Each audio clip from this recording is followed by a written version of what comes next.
Book 4 मा मार्कसले जीवनको प्रवाह बुझाउने कुरा गर्छन्। हामी धेरै कुरा नियन्त्रण गर्न खोज्छौँ, तर जीवन बगिरहन्छ, समय चलिरहन्छ र परिवर्तन अनिवार्य छ।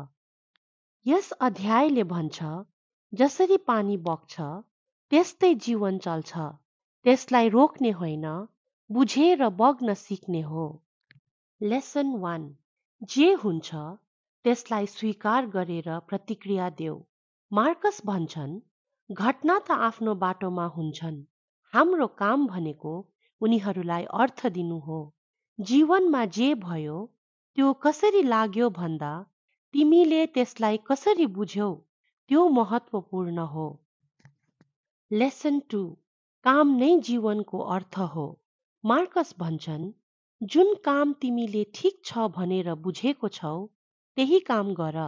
काम ठुलो वा सानो त्यो अर्थपूर्ण छ भने जीवन चलिरहेको छ। काम टार्दै जाँदा मन भारी हुन्छ, काम गर्दै जाँदा मन हलुका। लेसन 3, अरूको व्यवहार तिनकै अभ्यास हो। मार्कस भन्छन्, यदि कसैले कठोर बोले, धेरै अपेक्षा राखे वा तिमीलाई बेवास्ता गरे, त्यो उनको अभ्यास हो।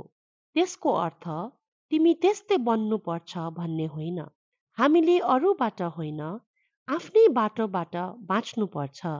लेसन 4, सरल जीवन नै शान्त जीवन हो।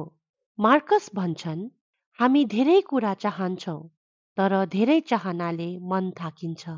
सरलता भन्नाले काममा बाँच्नु मात्र होइन, महत्त्वपूर्ण कुरालाई मात्र राख्नु हो।